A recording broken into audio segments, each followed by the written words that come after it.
Hello students, मैं उमेश यादव आज आप लोगों को पढ़ाऊंगा सेंटेंस, काइंड्स ऑफ सेंटेंस। और उन काइंड्स ऑफ सेंटेंसों में मैं आपको बताया था पिछले ही वीडियो में कि जो सेंटेंस होते हैं यानी कि वाक्य वो 5 प्रकार के होते हैं।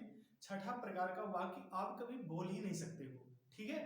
तो वो 5 प्रकार सेंटेंस आपका मैंने अच्छे से एक्सप्लेनेशन कर दिया था, जिसमें हमारा पहला सेंटेंस जो था वो असर्टिव सेंटेंस था, दूसरा सेंटेंस हमारा इंट्रोगेटिव था, तीसरा इंपरेटिव था, चौथा हमारा एक्सक्लामेटरी था और पांचवा हमारा जो था वो ऑप्टेटिव सेंटेंस था।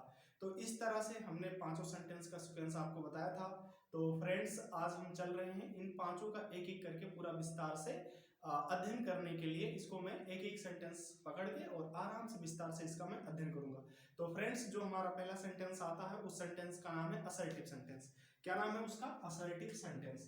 तो फ्रेंड्स, आप जानते हैं जो हमारा पहला सेंटेंस है उसका क्या नाम है? Assertive sentence.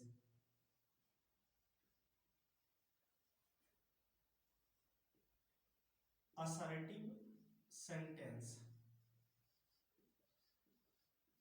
अच्छा फ्रेंड्स, ये हमारा असर्टिव सेंटेंस है। इसको अगर मैं हिंदी में बोलूं तो इसको हम साधारण या फिर सामान्य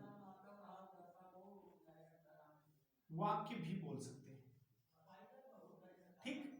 तो असर्टिव सेंटेंस क्या होता है? इसमें ऐसे वाक्य आते हैं जिनमें सामान्य कथन कहा जाए तो उन्हें हम असर्टिव सेंटेंस कहते हैं। तो आप इसमें लिख सकते हैं कि ऐसे वाक्य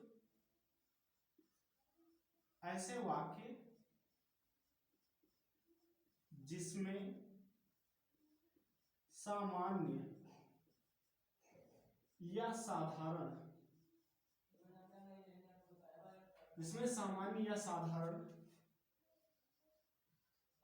कथन का बोध हो। ओके फ्रेंड्स, तो असर्टिव सेंटेंस वैसे ऐसे होते हैं, मतलब ऐसे वाक्य होते हैं जिसमें साधारण कथन या साधारण हमारे या सामान्य जो हमारा कथन होता है उसका बोध होता है, उसे हम क्या कहते हैं? असर्टिव सेंटेंस कहते हैं। असर्टिव सेंटेंस जो हमारा होता है वो दो प्रकार का होता है। एक तो हमारा होता है नकारात्मक यानी कि जिसे हम निगेटिव सेंटेंस कहते हैं, और एक हमारा होता है सकारात्मक जिसे हम अफर्मेटिव सेंटेंस कहते हैं। तो assertive sentence are two types.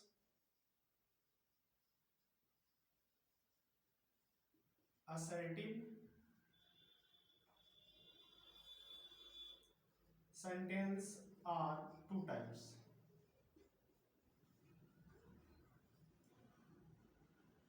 Friends, assertive sentence are two types. assertive sentence जो होते हैं वो दो प्रकार के होते हैं। कौन कौन होते हैं आप जानते हैं बहुत अच्छे से। जो हमारा पहला होता है यानी कि ए नंबर, वो होता है अफर्मेटिव सेंटेंस।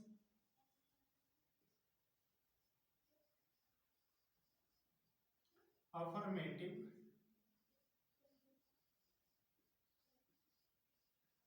सेंटेंस, इसको हम कहते हैं सकारात्मक वाक्य।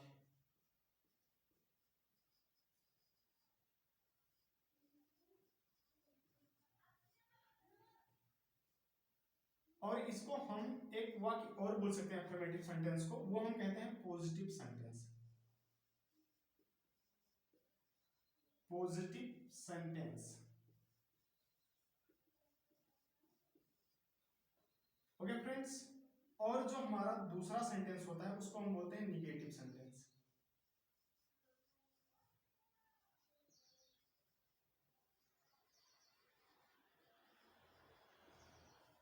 इसको हम हिंदी में कहते हैं नकारात्मक वाक्य। नकारात्मक वाक्य। फ्रेंड्स, अब इन दोनों में हम बताएंगे कि क्या अंतर होता है। अगर मैं बात करूं अफर्मेटिव सेंटेंस, तो अफर्मेटिव सेंटेंस में वे सारे सेंटेंस आते हैं या वे वाक्य आते हैं जो हमारे सकारात्मक प्रभाव का क्या करते हैं? दिखावा करते हैं, शो करते हैं। जैसे राम आम खाता है या राम आम खाता था, तो इसमें कोई नकारात्मक शब्द यूज नहीं किया जाएगा, तो उसे हम अफर्मेटिव सेंटेंस कहते हैं। अगर राम आम नहीं खाता है या नहीं खाता था, तो वो हमारा सेंटेंस हो जाएगा निगेटिव सेंटेंस। और हम एग्जाम्पल के लिए समझते हैं अफर्मेटिव सेंटेंस। तो देखिए अगर मैं अफर्मेटिव सेंटेंस के एग्जांपल की बात करूं तो इसमें आ जाएगा, जैसे मैंने बोला कि राम आम खाता है, तो ये हमारा जो सेंटेंस है वो अफर्मेटिव सेंटेंस है। और इसका जो अंग्रेजी होगा वो होगा राम, और उसके बाद में हो जाएगा आपका it's the mango, Ram it's the mango. तो फ्रेंड्स आप देखिए कि इसमें कहीं भी नकारात्मक वर्ड कोई यूज नहीं हुआ, इसीलिए हमारा सेंटेंस हो जाएगा अफर्मेटिव सेंटेंस या पॉजिटिव सेंटेंस। और वही अगर ये ऐसे बोल दे कि राम आम नहीं खाता है, तो फ्रेंड्स ये हमारा हो जाएगा नेगेटिव सेंटेंस।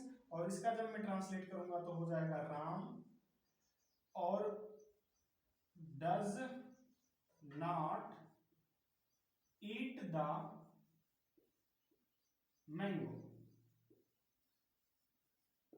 ओके फ्रेंड्स, तो ये हमारा इस तरह से एग्जांपल आप समझ सकते हैं। और अगर आप इसमें डेफिनेशन भी लिख सकते हैं, अगर आप अफर्मेटिव सेंटेंस में लिखना चाहते हैं तो ऐसे लिख दीजिए कि ऐसे सेंटेंस जो हमेशा सकारात्मक प्रभाव को दिखाएं उसे हम कहते हैं अफर्मेटिव सेंटेंस। और नेगेटिव सेंटेंस में लिख लीजिएगा ऐसे सेंटेंस जो हमेशा नकारात्मक प्रभाव को दिखाएं उसे हम कहते हैं नेगेटिव सेंटेंस। एग्जांपल के लिए ये दोनों सेंटेंस आप लिख लीजिएगा।